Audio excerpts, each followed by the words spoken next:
In recent quarters, the S&P 500 closes at record highs, while unemployment ticks upward and consumer confidence wavers.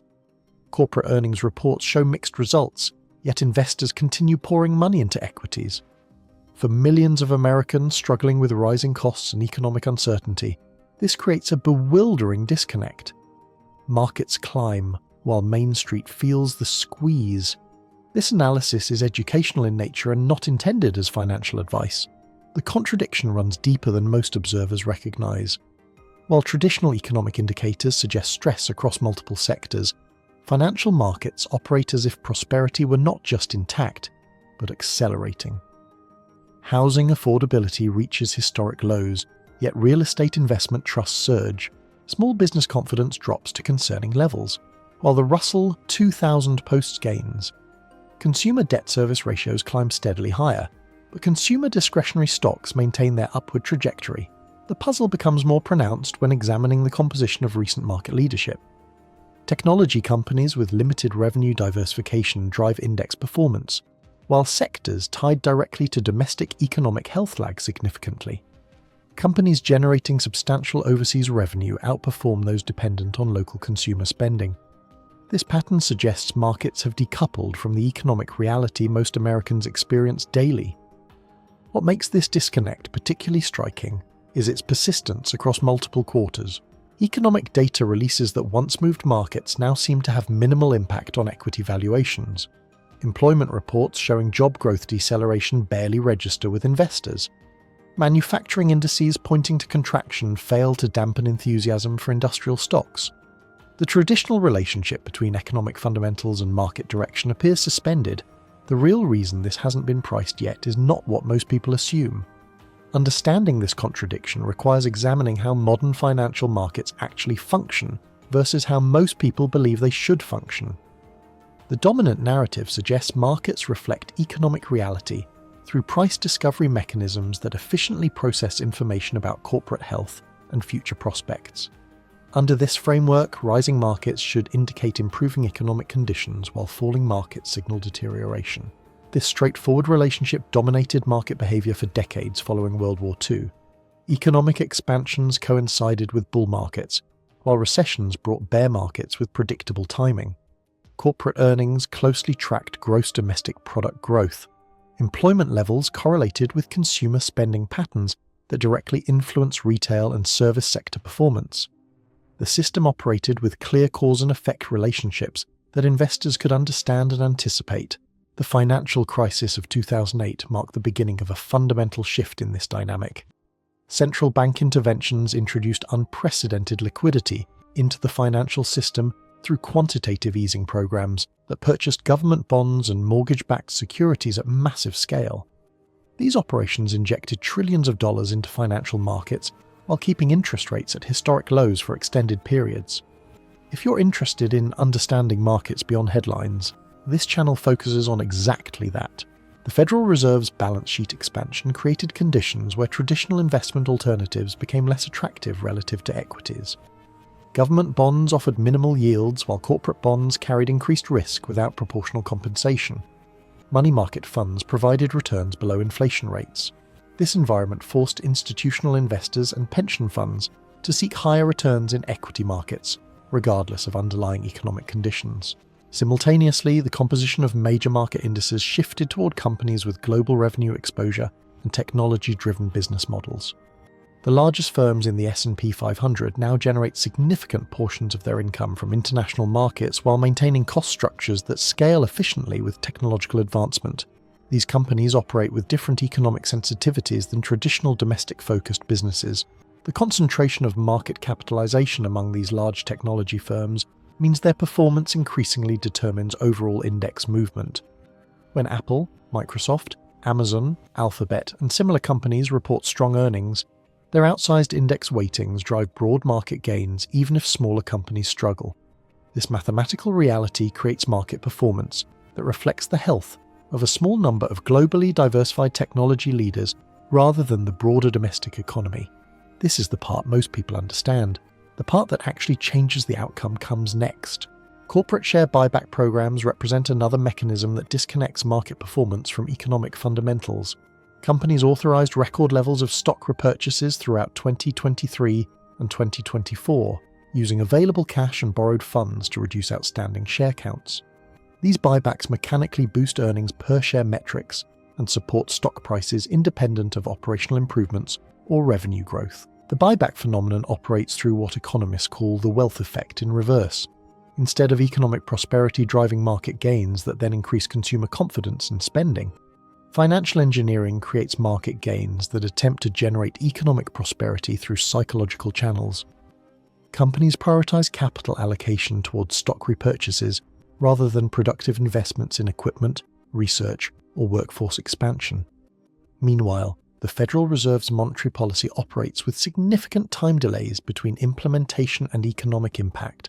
Interest rate changes affect different sectors of the economy at varying speeds and intensities. Housing markets respond relatively quickly to rate changes, while business investment decisions and employment levels adjust more slowly. This creates periods where monetary policy supports financial markets before its economic consequences become apparent. Exchange-traded funds and passive investing strategies amplify these distortions through what researchers term price-insensitive buying. When investors contribute to retirement accounts or systematic investment programs, their capital flows into broad market indices regardless of valuation levels or economic conditions. These automatic purchases provide consistent demand for equities that operates independently from fundamental analysis or economic assessment. The derivatives market adds another layer of complexity through gamma hedging requirements that force market makers to purchase stocks as prices rise. When investors buy call options, dealers must hedge their exposure by buying the underlying stocks. This creates mechanical buying pressure that intensifies during market rallies and operates without regard for economic fundamentals or corporate performance. Currency dynamics further separate market performance from domestic economic conditions. A significant portion of S&P 500 revenue comes from international operations, making these companies sensitive to dollar strength or weakness rather than domestic economic health.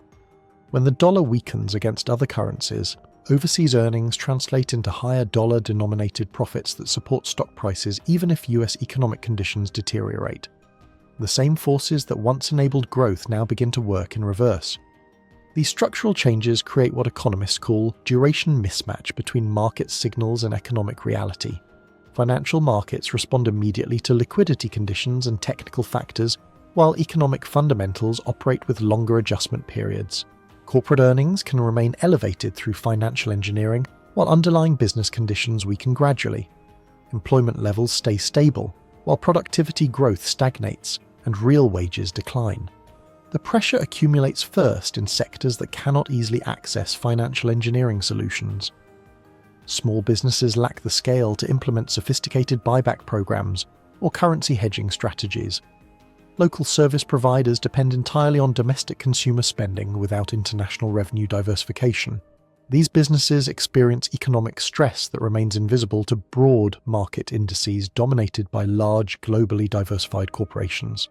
Regional banks face particular pressure as commercial real estate loans approach maturity during a period of elevated vacancy rates and reduced property values. These institutions cannot rely on trading revenues or investment banking fees to offset lending losses. Their stock prices remain depressed while money center banks with diversified revenue streams maintain higher valuations. Manufacturing companies with domestic supply chains experience margin compression from labor cost increases and regulatory compliance expenses that their international competitors avoid. These firms cannot easily relocate operations or restructure cost bases without significant capital investment and multi-year implementation timelines. The persistence of this disconnect reflects the self-reinforcing nature of liquidity-driven markets. As long as central bank policies maintain abundant liquidity and interest rates remain below historical averages, institutional investors face limited alternatives to equity exposure. This creates continued buying pressure that supports market levels regardless of underlying economic conditions. Portfolio managers operating with relative performance mandates cannot afford to significantly underweight equities even if they believe valuations appear stretched relative to fundamentals. Their compensation depends on performance relative to benchmark indices rather than absolute returns, forcing continued participation in market advances regardless of personal conviction about economic conditions. The system does not break here, it tightens. What emerges is a financial system increasingly disconnected from the economic reality most Americans experience daily. Markets respond to liquidity conditions and technical factors, while economic fundamentals operate through different channels with different timing. This creates the paradox of rising markets amid economic stress that confuses observers expecting traditional relationships between financial performance and economic health. The mispricing persists because the mechanisms driving market performance operate independently from those determining economic conditions. Central bank liquidity, passive investing flows, corporate buybacks, and index concentration effects create sustained demand for equities that functions regardless of employment levels, consumer confidence, or business investment trends. Confidence remains intact because the visible signals most investors monitor continue showing strength. Market indices reach new highs while corporate earnings meet or exceed expectations through financial engineering. The underlying economic stress remains distributed across sectors and demographics that lack representation in major market benchmarks. What would force reassessment is a disruption to the liquidity mechanisms supporting current market levels, or a recognition that financial engineering cannot indefinitely substitute for organic economic growth. Until then, markets will likely continue climbing, while the economy many Americans experience continues feeling increasingly strained. The accounting reveals the true depth of the disconnect. Major corporations reporting record profits while simultaneously announcing layoffs, cost-cutting measures, and reduced capital expenditure guidance. Revenue growth concentrated in financial services and technology sectors, while manufacturing, retail, and energy companies struggle with margin compression. The earnings reports that drive market enthusiasm come increasingly from balance sheet optimization rather than operational expansion. Corporate debt levels tell a parallel story. Investment-grade companies carrying debt-to-equity ratios that would have triggered downgrades in previous cycles now receive stable credit ratings due to low interest rate environments. These same companies use cheap credit not for productive investment, but for share buybacks and dividend payments that mechanically boost per-share metrics without improving underlying business fundamentals. The derivative overlay market creates additional separation between price discovery and economic reality. Systematic options strategies and volatility-targeting funds generate automatic buying pressure during market advances regardless of fundamental conditions. These mechanical flows operate with predetermined algorithms that respond to price momentum rather than economic assessment, creating self-reinforcing cycles that persist until external forces disrupt the pattern. Exchange-traded fund structures amplify these distortions through what market participants call the creation-redemption mechanism. When investors purchase broad market ETFs, authorized participants must buy the underlying stocks to maintain proper tracking. This creates indiscriminate buying across all index components, supporting weak companies alongside strong ones based purely on index inclusion rather than individual merit. The pension fund dilemma adds another layer of price-insensitive demand. State and corporate pension systems face actuarial return assumptions that require equity exposure regardless of valuation levels. These institutions cannot reduce stock allocations without acknowledging that promised benefits exceed realistic funding capabilities. This creates structural buying pressure that continues even when traditional value metrics suggest caution. International capital flows introduce currency effects that further obscure the relationship between domestic economic health and market performance. Foreign investors seeking dollar-denominated assets provide additional equity demand that operates independently from US economic conditions. When overseas economies face uncertainty, capital flight toward American markets can drive stock prices higher, even during periods of domestic economic stress. The wealth management industry reinforces these patterns through advisory models that emphasize consistent equity exposure across market cycles. Financial advisors face career risk from underperforming benchmark indices during market advances, creating institutional pressure to maintain stock allocations regardless of personal conviction about underlying economic conditions. This professional structure ensures continued market participation even when fundamental analysis suggests caution. Corporate earnings. Management techniques mask the underlying deterioration in business fundamentals. Companies extend payment terms to customers while accelerating collection from suppliers, creating temporary cash flow improvements that support quarterly results without indicating sustainable business health. Revenue recognition practices that book future subscription payments as current period income inflate growth rates that may not reflect actual customer demand. The accounting standards themselves enable financial engineering that separates reported earnings from cash-generating capability. Stock-based compensation expenses that companies exclude from adjusted earnings calculations represent real dilution to existing shareholders. These non-cash charges often exceed cash earnings, meaning companies report profits while destroying shareholder value through equity dilution. Share count reduction through buybacks creates mathematical earnings growth that occurs independent of revenue expansion or operational improvement. When companies repurchase stock using borrowed funds, they increase financial leverage while reducing the denominator in earnings per share calculations. This financial engineering produces the earnings growth that justifies higher stock prices without corresponding improvements in business fundamentals. The Federal Reserve's corporate credit facilities established during recent crises created moral hazard effects that persist beyond the emergency periods. Companies anticipate government intervention during periods of financial stress, reducing their incentive to maintain conservative balance sheets or build operational resilience. This implicit backstop encourages risk-taking behavior that supports current market levels while building systemic vulnerability. Quality metrics reveal the gradual deterioration hidden beneath surface-level market strength. Return on invested capital trends show declining efficiency of corporate capital allocation despite rising stock prices.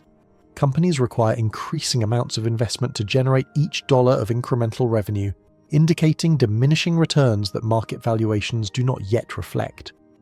Working capital management patterns show businesses extending payment cycles and reducing inventory turns to preserve cash flow during economic uncertainty.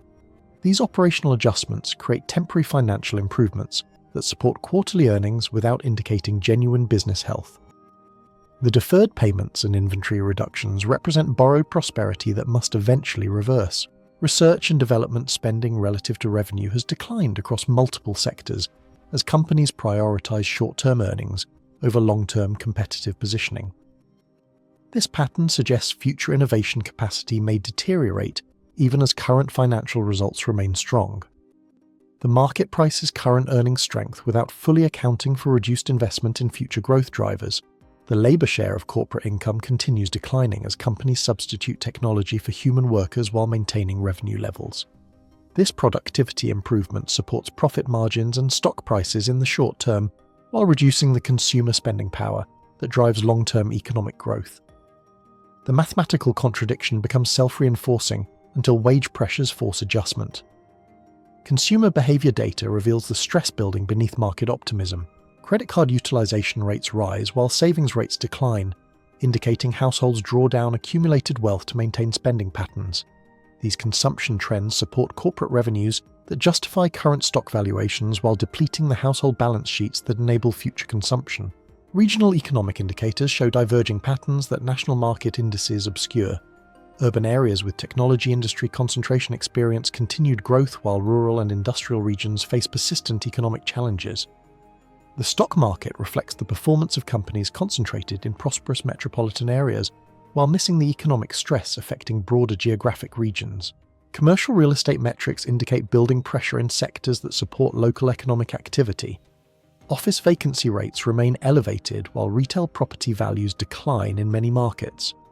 These conditions affect regional banks and local businesses that lack representation in major market indices, creating economic stress that remains invisible to equity investors focused on large capitalization stocks. The municipal bond market signals stress at the local government level that equity markets ignore. Cities and counties face budget pressures from declining tax revenues and rising service costs, creating potential fiscal crises that could affect local economic conditions. These government financial challenges remain separate from the corporate earnings that drive stock market performance. Small business confidence surveys consistently show pessimism levels that contrast sharply with large company earnings optimism. Local businesses face regulatory compliance costs, labor shortages, and supply chain disruptions that affect their operations without impacting the global corporations that dominate market indices. This creates a dual economy where market performance diverges from broad-based economic health. The velocity of money continues declining as financial institutions hold excess reserves rather than extending credit to productive economic activities. This monetary phenomenon indicates reduced economic dynamism despite abundant liquidity that supports financial asset prices. The central bank money creation flows into markets rather than productive investment, creating the asset price inflation that disconnects from economic reality. Credit availability shows concerning patterns as banks tighten lending standards while maintaining accommodative policies for large corporate borrowers. Small businesses face increased difficulty accessing capital, while public companies enjoy continued access to bond markets and bank credit facilities. This bifurcated credit environment supports market-traded companies while constraining the broader economy. The duration mismatch between market signals and economic adjustment creates the persistent disconnect that confuses observers expecting traditional relationships. Financial markets respond immediately to liquidity conditions, while economic fundamentals require extended periods to adjust to new conditions. This timing difference enables the contradiction to persist longer than historical precedent would suggest. Portfolio construction mandates ensure continued equity demand regardless of fundamental conditions. Target date funds and balanced portfolios require specific stock allocations that generate buying pressure independent of valuation levels or economic assessment. These mechanical investment approaches create demand that operates separately from traditional price discovery mechanisms. The feedback loops that once connected market performance to economic conditions have weakened through structural changes in how capital flows through the financial system. Institutional investment practices, regulatory frameworks, and monetary policy tools now operate with different transmission mechanisms that enable sustained disconnection between financial asset prices and underlying economic health. What emerges is recognition that modern financial markets function as complex adaptive systems with multiple equilibrium states. The traditional assumption that markets efficiently reflect economic reality depends on transmission mechanisms and feedback loops that structural changes have fundamentally altered. Understanding this new reality requires abandoning conventional frameworks that assume direct relationships between market performance and economic conditions. The mispricing persists because the mechanisms that historically connected financial markets to economic fundamentals now operate through different channels with different timing. Until these structural changes force recognition or external events disrupt current patterns, markets will likely continue their upward trajectory while economic conditions for many Americans continue deteriorating.